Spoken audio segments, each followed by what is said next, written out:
Good evening friends, myself Satyam Mishra और मैं स्वागत करता हूं आप सबका आपके अपने YouTube channel effective education point पर। फ्रेंड्स, आज हम बात करने जा रहे हैं हिंदी के एक बहुत ही फेमस, एक बड़े प्रसिद्ध विषय और टॉपिक के बारे में, जिसका नाम है मनुष्यता, जिसको हिंदी के एक बहुत ही प्रसिद्ध कवि, जिनको राष्ट्र कवि कहा जाता है, मैथिली शरण गुप्त जी ने इसे लिखा है। और इस कविता का जो मुख्य अर्थ है, जो व्याख्या है, इसके पहले भाग में मैंने चर्चा किया था कि कवि का क्या उद्देश्य है। तो आज मैं उन्हीं की, इसी कविता की कुछ अन्य पंक्तियों के साथ आपके बीच हूं। इस वीडियो को लास्ट तक देखिएगा और मैं प्रयास करूंगा कि ये सारी चीजें आपको आसानी से क्लियर हो जाए। तो जैसे लिखा हुआ है, इसको कहने का एक अलग तरीका है। क्षुधार्थ रंति देव ने दिया करस्त थाल भी, तथा दधीचि ने दिया परार्थ अस्थि जाल भी। उसी नर क्षितिस ने स्वमांस दान भी किया, सहर्ष वीर कर्ण ने शरीर चर्म भी दिया। अनित्य देह के लिए अनादि जीव क्या डरे, वही मनुष्य है कि जो मनुष्य के लिए मरे। सहानुभूति चाहिए महाविभूति है यही, वशीकृता सदैव है बनी हुई स्वयं मही। विरुद्धवाद बुद्ध का दया प्रवाह में बहा, विनीत लोक वर्ग क्या न सामने झुका रहा। आहा वही उदार है परोपकार जो करे, वही मनुष्य है कि जो मनुष्य के लिए मरे।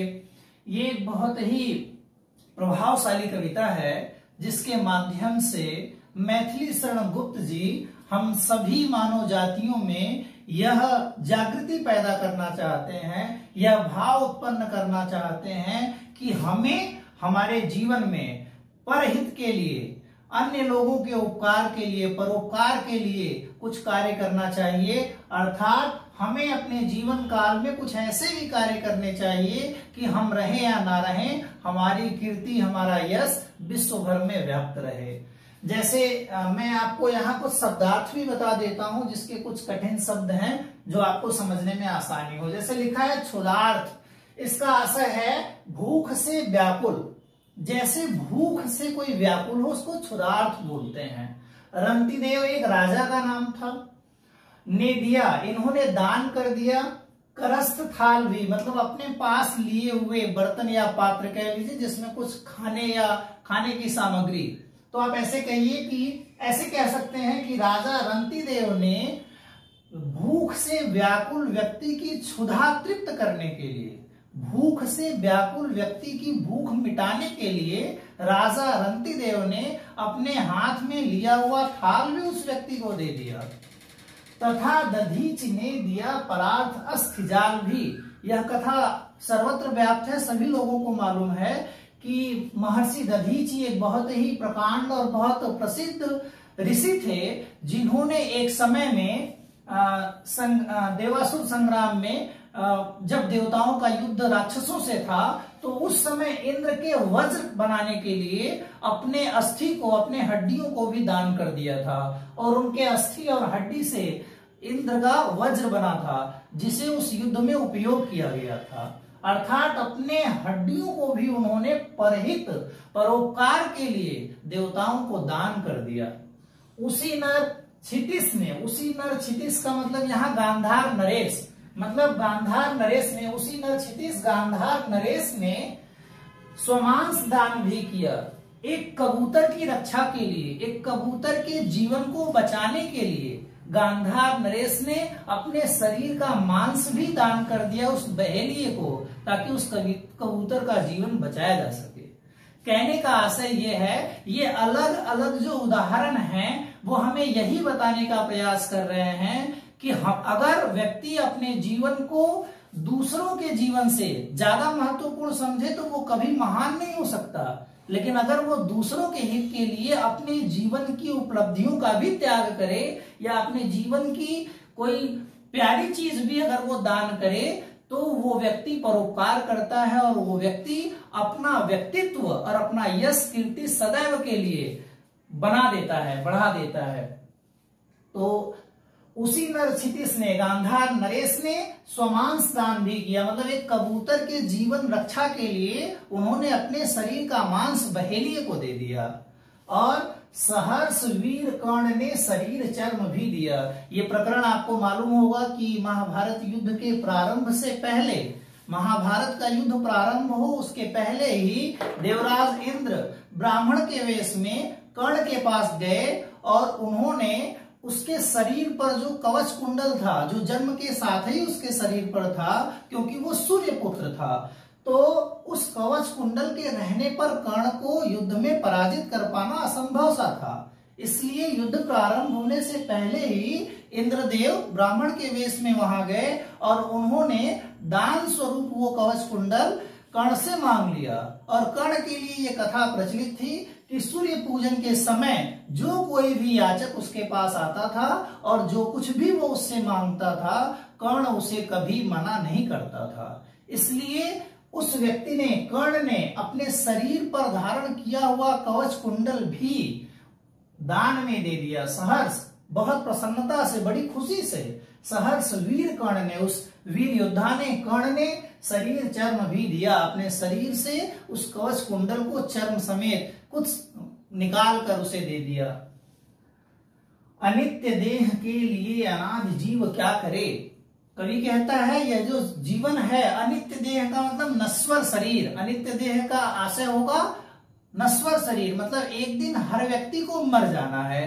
तो जो व्यक्ति का जीवन है, उसका जो शरीर है वो नश्वर है, अस्थायी है, स्थायी नहीं है, आजीवन उसके साथ जीवन के बाद रहने वाला नहीं है। बहुत जितने समय के लिए वो जीवित है उतने समय के लिए ही वो है। तो अनित्य देह के लिए अनादि जीव क्या डरे। कवि कहता है कि जो नश्वर शरीर है, जो आज नहीं तो कल समाप्त हो जाने वाली है, उस जीवन रक्षा के लिए कोई वीर पुरुष, कोई योग्य पुरुष, कोई प्रभावी विद्वत व्यक्ति क्यों डर करे, क्यों डरे। वही मनुष्य है कि जो मनुष्य के लिए मरे। यहाँ यही संदेश भी है और यही मैथिली शरण गुप्त जी हर लोगों के व्यक्तित्व में ये प्रवाहित एकदम व्यक्त कर देना चाहते हैं कि अगर व्यक्ति को अपने जीवन में अपनी कीर्ति को बनाना है तो उसे परहित के लिए कार्य करना होगा, क्योंकि वही मनुष्य है जो दूसरे मनुष्य के काम आए, वही मनुष्य है जो दूसरे व्यक्ति की समस्या से उसको बाहर लाने में सहयोग करे। और इसकी कुछ और पंक्तियां हैं, देखेंगे हम। मुझे लगता है कि ये बातें आपको बिल्कुल आसानी से समझ में आ रही होंगी। लिखा है सहानुभूति चाहिए महाविभूति है यही। हम समझ ही नहीं पाते कि हमारे जीवन का मूल उद्देश्य क्या है, हमने जन्म क्यों लिया है।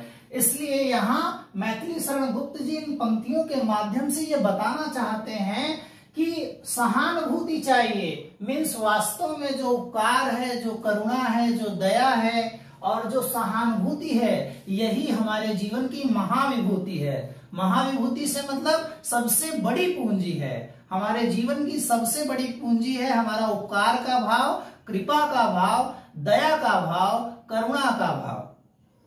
तो सहानुभूति चाहिए महाविभूति है यही। मैथिली शरण गुप्त जी कहते हैं अगर हमारे जीवन में सहानुभूति है, दया है, करुणा है, दान है, तो यही हमारे जीवन की सबसे बड़ी पूंजी है। वशीकृता सदैव है बनी हुई स्वयं मही। और ऐसा भी उदाहरण देखा गया है, या मैथिली शरण गुप्त जी विश्वास के साथ ये बात कहते हैं कि वशीकृता, जिसे वश में किया जा सके, अर्थात ये करुणा, दया, दान, ये सब ऐसे गुण हैं, सहानुभूति ये ऐसे गुण हैं जिसके आधार पर मनुष्य तो मनुष्य, पृथ्वी, यहाँ तक कि ईश्वर को भी अपने वश में किया जा सकता है, या ईश्वर भी हमारे वश में हो जाते हैं अगर हम में इस तरह के कुछ अच्छे गुण व्याप्त हैं।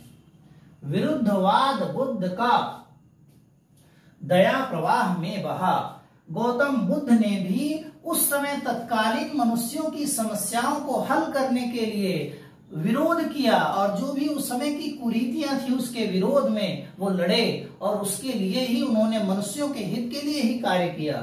विनीत लोक वर्ग क्या न सामने झुका रहा, कहने का आशय है कि जो व्यक्ति इस तरह की उत्तम कृति, उत्तम कार्य करता है और जनहित जन कल्याण का सोचता है, उसके सामने सृष्टि का हर व्यक्ति झुका है, हर व्यक्ति ने उस व्यक्ति को सम्मान दिया है।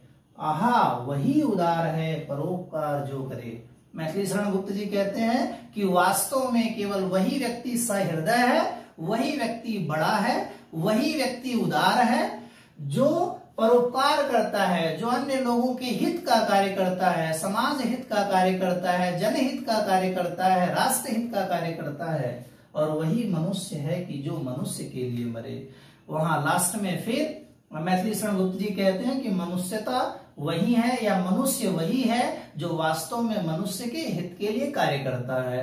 तो फ्रेंड्स, मैंने यहाँ कुछ पंक्तियों के माध्यम से आपको मनुष्यता कविता को सरल तरीके से आसान शब्दों में व्याख्या करने का प्रयास किया है। अगर आपको सारी चीजें बिल्कुल आसानी से क्लियर हो रही हो तो प्लीज मेरे चैनल को लाइक सब्सक्राइब करें। Thank you very much.